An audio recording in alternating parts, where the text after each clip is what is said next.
Hey guys, I'm Mr. Bo, and in today's Destiny video, we're going to be taking a look at us finally defeating Crota and showing you what loot rewards we managed to get from doing it. Now, the tactic we used is the tactic a lot of people are using. That is where you stand up top in the middle and shoot rockets, as the boomers can't actually hit you from the sides, and it stops the wizards from spawning, which is always a good thing. Now, from defeating Crota, I was given the Glowhoo shader, which is what everyone gets from doing the hard raid, and it looks really awesome, and you'll see that in just a minute. And I also get the Fang which is the scout rifle, and personally I preferred getting the scout rifle over the pistol. No one has seen the Crux of Crota yet. I don't believe there's any reports of anyone getting it yet, so I don't know if you can actually get it.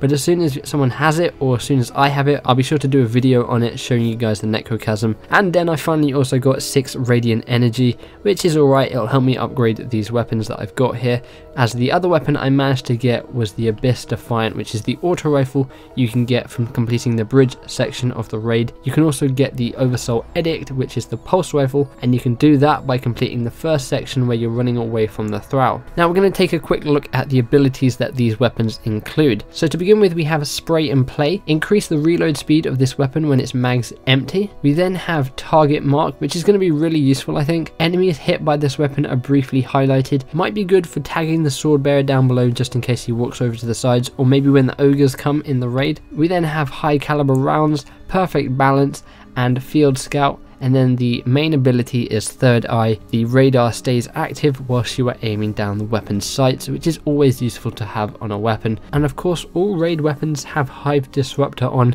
except for the Black Hammer, and that will come back to it eventually, I'm sure. They're just working out some tweaks to that weapon. We also have the Abyss Defiant auto rifle, and the abilities on this are Hip Fire. This weapon has bonus accuracy while firing from the hip. We then have Focused Fire. When zoomed, this weapon fires slower but causes additional damage. We have Single Point Sling, we have Perfect Balance, and we have Lightweight.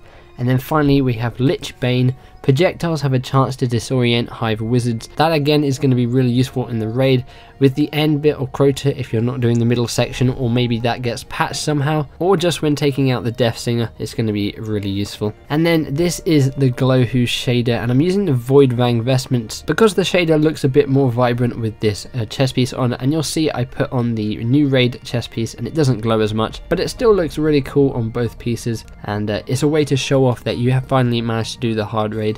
I've only seen a few people in the Crucible with it already, so it is still pretty rare at the moment, so try and get it as quickly as you can, otherwise a lot of people will probably have this in a few weeks. And then to end the video off, I thought I'd show you guys some gameplay of the Fang in the Crucible and the Abyss Defiant in the Crucible. I prefer the Abyss Defiance in the Crucible because it's an auto rifle. It is pretty good. I think I need to upgrade it a bit more to get it a little bit better.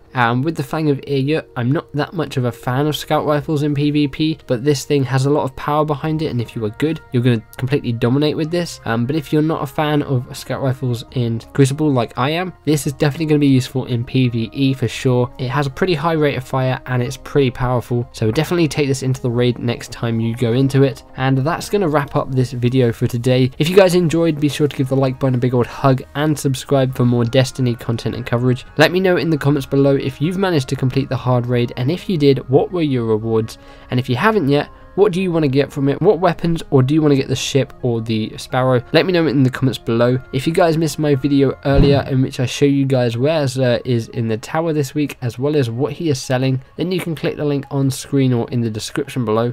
Hope you guys enjoyed the video. I am Mr. Bo, and I will see you guys in the next one. Bye bye.